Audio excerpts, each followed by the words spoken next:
Bonjour et bienvenue sur ce podcast consacré à l'énergétique chinoise. Aujourd'hui, nous allons poursuivre notre série sur la morphotypologie et psychologie des 5 mouvements. Je vous rappelle que nous pouvons identifier 5 types de profils énergétiques, chacun en relation avec un mouvement ou un élément. Le bois, le feu, la terre, le métal et l'eau.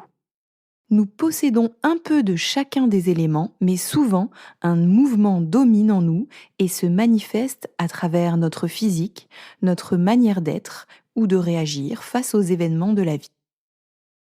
Abordons cette fois-ci la constitution morphopsychologique de l'élément feu. Le feu est associé au mouvement d'expansion, de visibilité. Il met en lumière. L'individu feu est enthousiaste, passionné, parfois doté d'un talent d'orateur, cherchant à illuminer, à éclairer. Mais il peut aussi se montrer impulsif, caractériel, imprévisible. Son mouvement principal, c'est l'ascendance, il monte. Une personne feu va communiquer par ce qui se voit et va faire en sorte d'être visible. Il aime être vu et écouté. C'est l'artiste. Il éclaire, il réchauffe, il amène l'énergie nécessaire à l'éclosion de la vie, mais il sait aussi se faire discret. Son aura et son énergie sont fatigables. On peut compter sur lui, toutefois, il ne peut briller en permanence, un peu comme le soleil. Il est réputé pour aimer faire la fête, se coucher tard, se lever tard. Son énergie est au maximum à midi. Quand tout va bien, il est joyeux et le montre. Il charme, voit les choses en grand.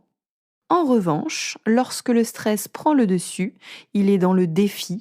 Son agitation est épuisante pour lui-même et pour les autres. Il peut être abattu, mais pas longtemps. Il se relève vite, peut même avoir tendance à minimiser les problèmes. On dit aussi de lui que c'est un dépensier, que ses excès peuvent le mener à se doper pour accompagner sa réactivité. Physiquement, sa silhouette est tonique, élancée. Les muscles sont développés et secs. Affectivement, il est tout feu tout flamme. Sa nature le pousse à s'attacher et tomber amoureux rapidement, ce qui en fait une proie fragile. Il combat les démons de l'affect qui peuvent le plonger parfois dans une profonde affliction. Le mouvement feu est relié au cœur et à l'intestin grêle. Le cœur, c'est l'empereur qui abrite notre esprit, le chêne, tandis que l'intestin grêle gère notre discernement, ce qui est bon et ce qui n'est pas bon pour moi. Lorsqu'une personne de type feu n'est pas dans une énergie vertueuse, les maladies de type inflammatoire peuvent apparaître, des problèmes de chaleur et de plénitude également.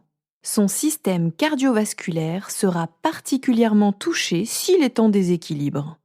La solution pour lui, c'est le repos et les vacances. Professionnellement, l'individu de type feu sera attiré par des métiers dynamiques, créatifs, en relation avec la communication, le commandement.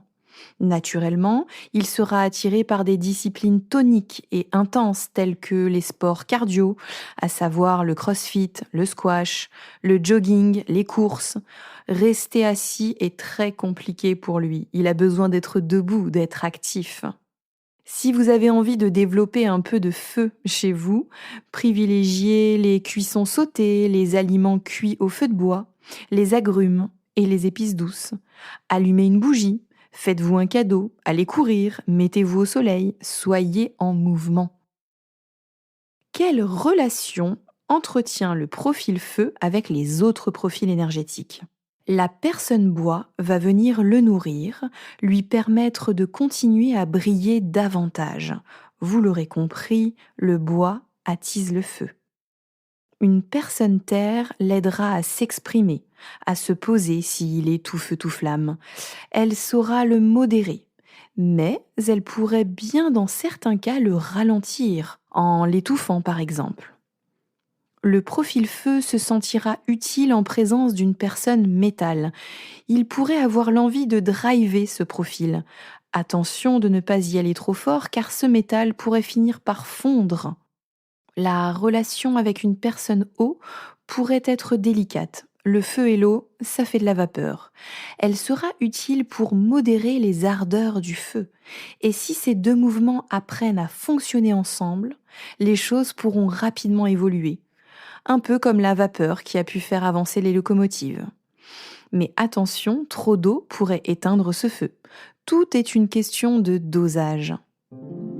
Voilà, vous connaissez l'essentiel de ce profil. Je vous retrouve bientôt pour vous parler d'un autre mouvement, le mouvement eau. À bientôt!